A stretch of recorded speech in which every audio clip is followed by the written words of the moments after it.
There are a number of people here who can better introduce Tom Howard than me. They know his books better than I do. They know the people he writes about better than I do. And in fact, they know Tom Howard better than I do. See, I'm a literary hack that kills bugs for a living. I'm not really a shoo-in for this job, but here I am. I asked Lou if I could introduce Tom because of the impact his writings have had on me over the last 25 years. In 1985, I was working with InterVarsity Christian Fellowship. Peggy, my wife, and I had just been married about a year before, and we were wrestling together with how our faith would find expression in our marriage, she being Catholic and me being Protestant. In my little office, high above, on top of a Baptist church in Kingston, New York, not above, but in it, I picked up the latest issue of Christianity Today, and in it across the top of the cover was Why Tom Howard Became Roman Catholic. And this stood out to me like a bright neon light. I was shocked. Tom was an editor at large for Christianity Today, so I wanted to read with interest what he had to say in that interview. I was shocked because I knew his brother Dave in InterVarsity. He was one of the senior managers there. I had heard his sister Elizabeth speak on a number of occasions. And I had read much about Tom's family life growing up through his writings and his siblings' writings and articles. Tom Howard, Catholic. I had seen Catholics become Protestants a lot through my work, but I never had seen it go the other way. It was the first time I had seen an evangelical Protestant become Catholic, and it really took me by surprise, especially when that conversion had taken place from what I considered to be the first family of evangelicals. So I studied this article. I mean, I've got it somewhere in my archives at home. I still can't quite put my fingers on it, but it's there somewhere. I studied the article, I read the footnotes, I read the people that Tom quoted in the article, and that day, a door opened in me that said, becoming Catholic may be a possibility. And that began for me what turned out to be an 8-year journey that led me eventually to the Roman Catholic Church. About 3 years ago, Peggy gave for me, for my birthday, this latest book of Tom, The Night is Far Spent. And after reading this fine book, I realized that I really wanted to get in touch with Tom to let him know his impact that he's had on me over these years and turning me in my faith towards the Catholic Church. I was able to get a hold of his email address. Correspondence began that developed into a sort of a high-tech pen pal relationship of the many things that we share in common experiences within InterVarsity, where Tom also worked, of trout fishing in the White Mountains of New Hampshire. In fact, Tom, if this conference starts to go south, I know a good place you and I can head out to grab my shirt tail there. Or bird watching in our own backyards. All things that I was very interested in and continue to be. But most of all, our Catholic faith. Tom has taught English literature much of his career at Gordon College for a lot of that in the Boston area. He has written many books on C.S. Lewis, who he's talking on today, Charles Williams and T.S. Eliot, to name a few. I like to mention those names. It sounds like I know who I'm talking about. In this book, which made the biggest splash among Protestants, evangelical is not enough. Written in 1985, I've got one of the original issues here. Looks more or less like parchment nowadays. Sorry, Tom, that's something for both of us to consider, I guess. But it has been the catalyst for a number of people here today to become Catholic. In The Night is Far Spent, Tom reflects on how quickly he too was forgotten from that splash.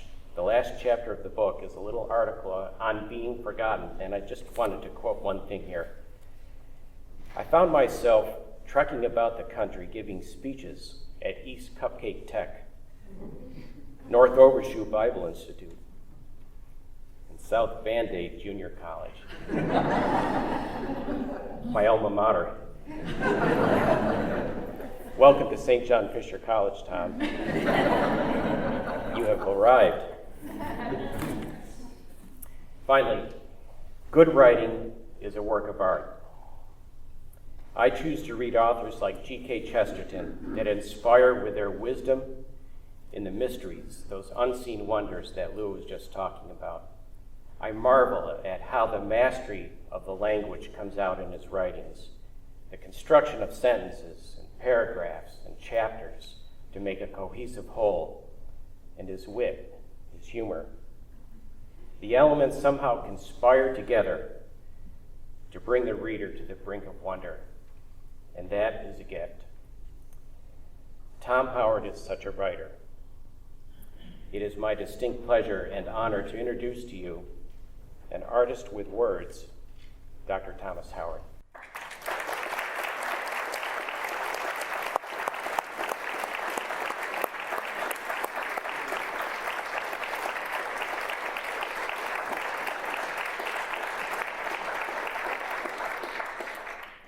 Thank you very much. I very much look forward to this occasion. This place and this occasion do not come in the category of East Cupcake, South Band-Aid, whatever it was. I'd like to make some remarks on this question of reawakening wonder. I had a professor when I was an undergraduate who made all the difference in my life. He laid a hand on my arm and, as it were, said, "Look."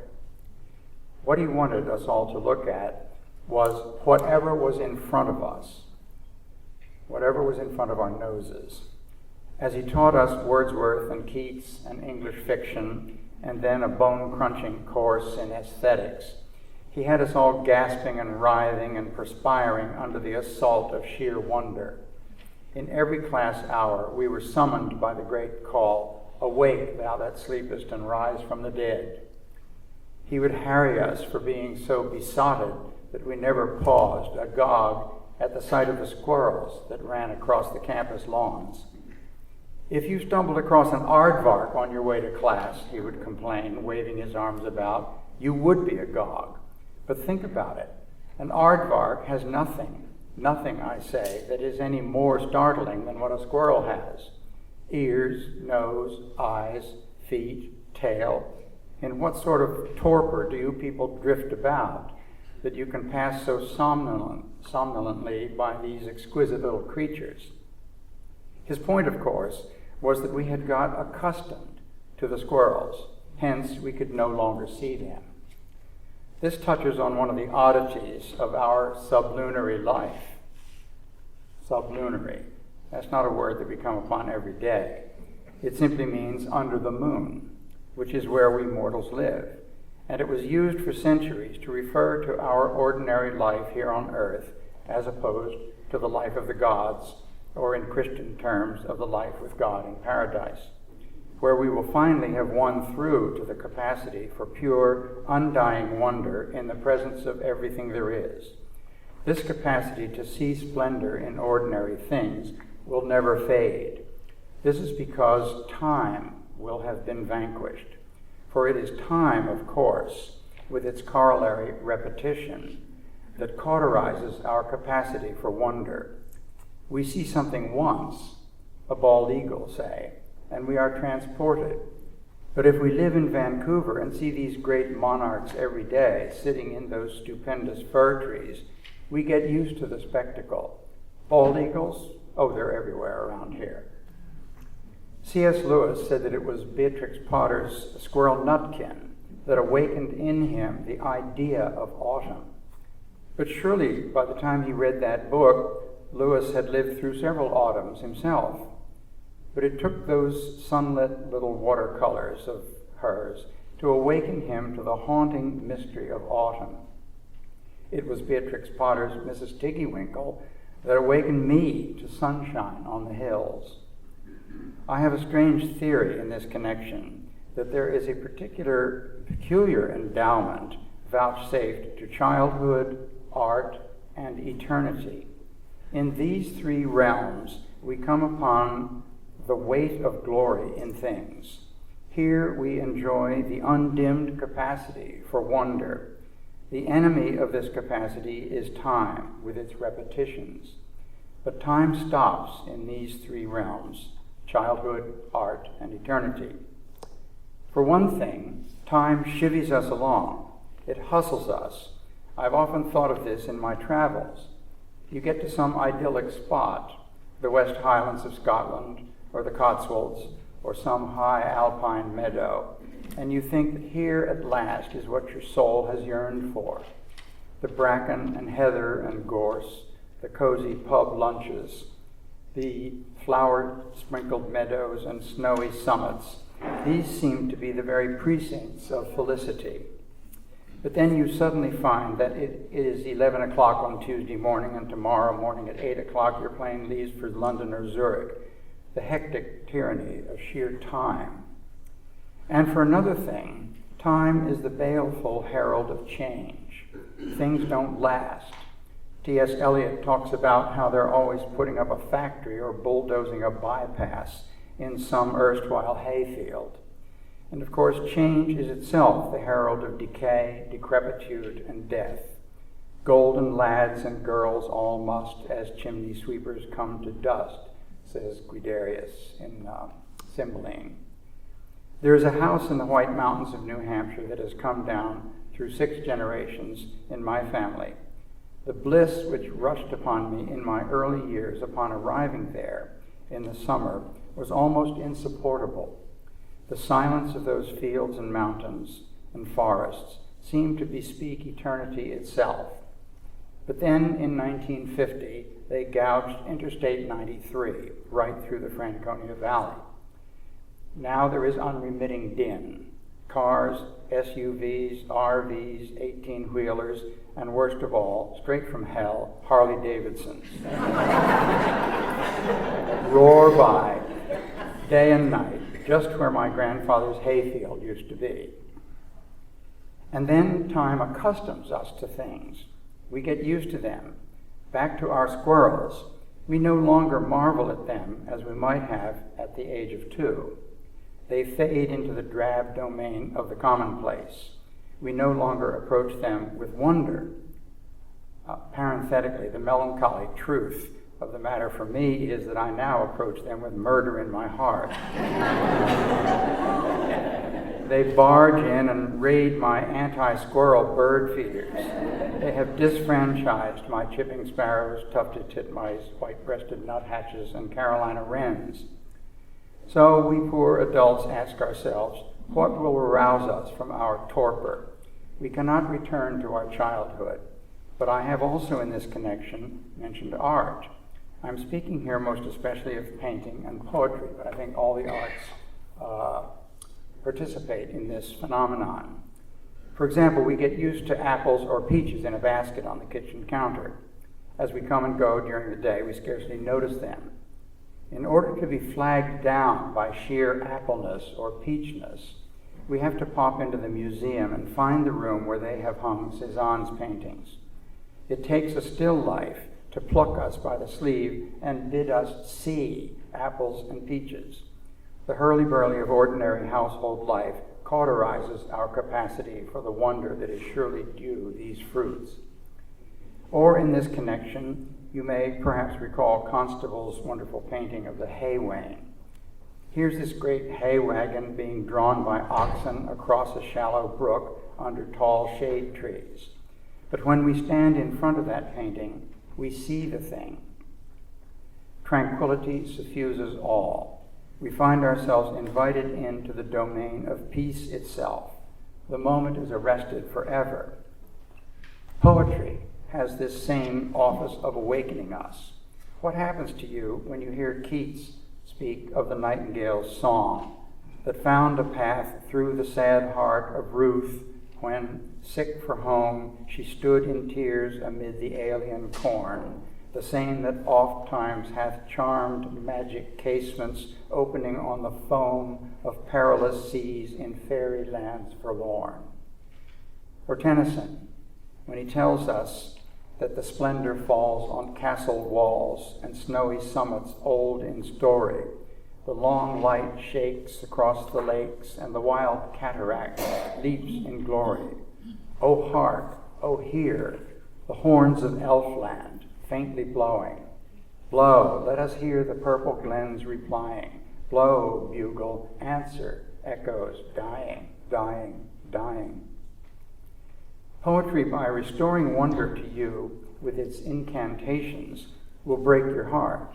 It can pierce you with what C.S. Lewis called Sehnsucht, that inconsolable yearning for what?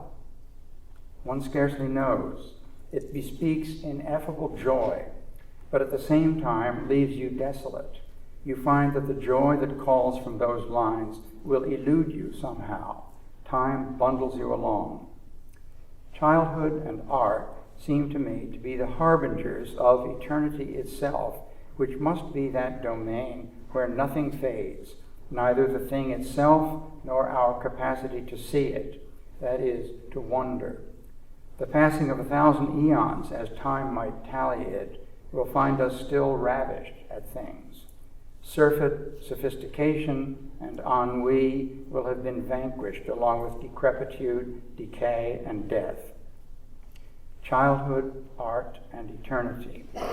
These regions seem to be big with the promise that the capacity for wonder, which ebbs away as we mortals trundle along through time, is not forever lost. We were alive with wonder in the dawn of our mortal life. We hear the faint echo of the horns of Elfland when we contemplate a great painting, and we yearn with tears as we stand here in time outside the threshold of that far country. C.S. Lewis's stories seem to bring us to that threshold again and again. Who of us has not longed to sit with Lucy by Mr. Tumnus's fire? And really, it was a wonderful tea. There was a nice brown egg, lightly boiled, for each of them, and then sardines on toast, and then buttered toast, and then toast with honey, and then a sugar-topped cake. Or again, we seem to see boiled potatoes for the first time as we read about Mrs. Beaver's kitchen, with the girls helping Mrs. Beaver to fill the kettle and lay the table and cut the bread and put the plates in the oven to heat and draw a huge jug of beer for Mr. Beaver from a barrel which stood in one corner of the house, and to put on the frying pan and get the dripping hot. It all plucks us by the sleeve. It's as though a veil is briefly drawn aside, and we are given to see with the clarity and hence joy that properly belongs to things, belongs to the words "once upon a time" that invite us to the ancient region of myth and fairy act like a quickening spell. And at this point, you are all quoting to yourselves Lewis's words in The Weight of Glory. And this is a quote, of course. Do you think I'm trying to weave a spell? Perhaps I am. But remember your fairy tales. Spells are used for breaking enchantments as well as for inducing them. And you and I have need of the strongest spell that can be found to wake us from the evil enchantment of worldliness which has been laid upon us. Lewis is speaking here, of course, explicitly of the bleak spell that the Enlightenment cast over us all. But I think he would permit my extending that spell to hint at our mortal condition itself. We become jaded, and that condition is the great enemy of wonder. Think of the latter scenes in The Voyage of the Dawn Treader. You will remember that as the ship draws closer and closer to the east, a great silence settles in, and an insupportable clarity seems to suffuse things. They all found that they needed less and less sleep. One did not want even to talk except in low voices. Another thing was the light. There was too much of it. The very water of the sea becomes pellucid in Lewis's story here. Lucy longs to talk with the noble lords and ladies down there on their great seahorses under the surface of the sea. There's obviously a hunt going on, a hunt such as you read about in the tales of the kings of old. And when Reepicheep goes overboard, he finds that the water is sweet. Sweet, he cheeped. Sweet, sweet. When Caspian takes a drink, he says, yes, it is sweet. I'm not sure that it isn't going to kill me, but it's the death I would have chosen if I had known about it till now. It's like light more than anything else.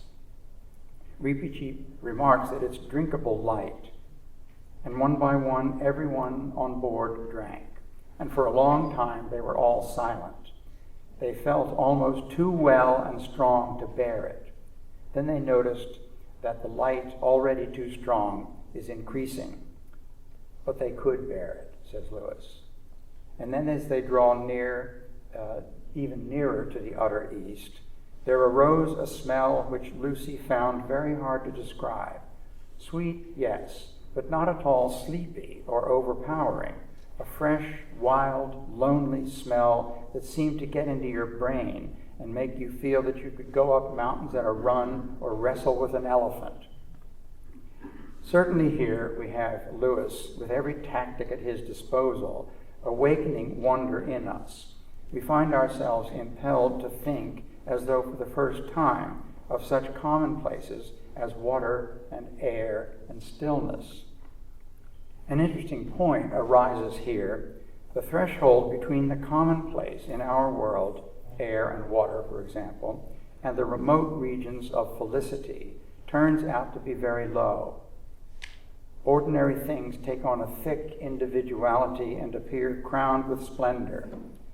Aldous Huxley stumbled upon this in his experiments with peyote in the 1930s. There's sort of an odd juxtaposition here, Huxley and Lewis. But still, Huxley experimented with what was developed as LSD.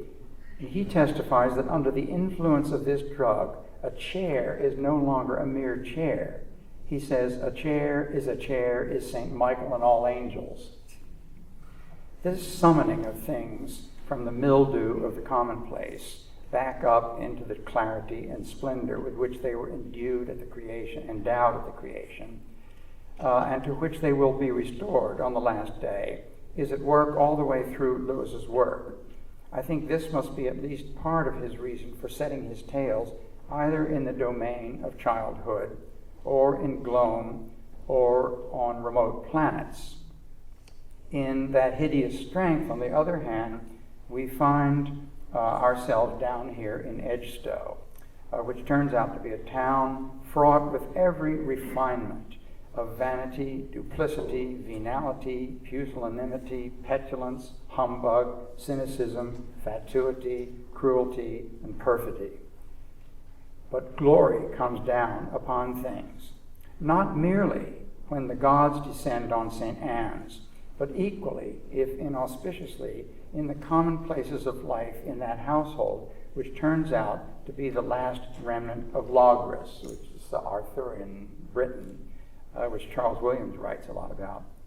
Dr. and Mrs. Dimble, McPhee, the unbeliever, the Denistons, Grace Ironwood, Ivy Maggs, Baron Corvo, the resident crow, Pinch the cat, and Mr. Bultitude, the household bear, in their several comings and goings, bespeak the same region towards which Jewel the unicorn leads the whole gang in that great romp which takes us all farther up and farther in.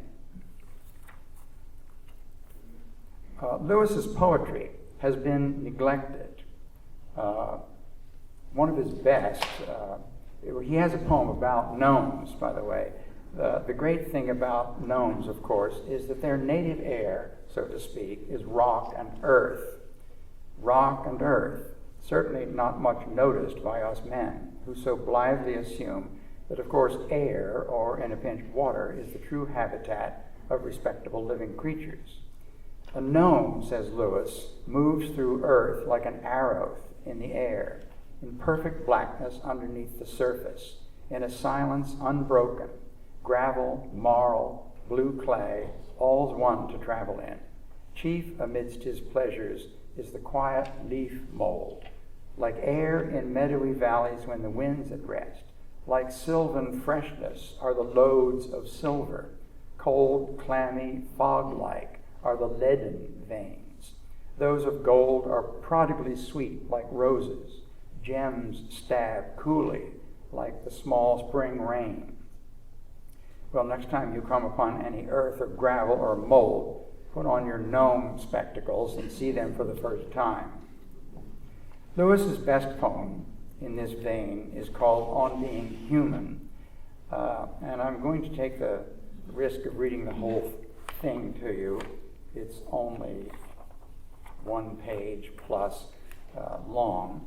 This is On Being Human. What he has in mind here is our mortal state, and our native set of circumstances is, of course, flesh and blood and solidity as we know it, as opposed to the we think of as the more exalted life of angels. And of course, the Middle Ages taught, of course, that angels behold reality directly. We have it filtered through sight and hearing and smell and taste and touch and so on.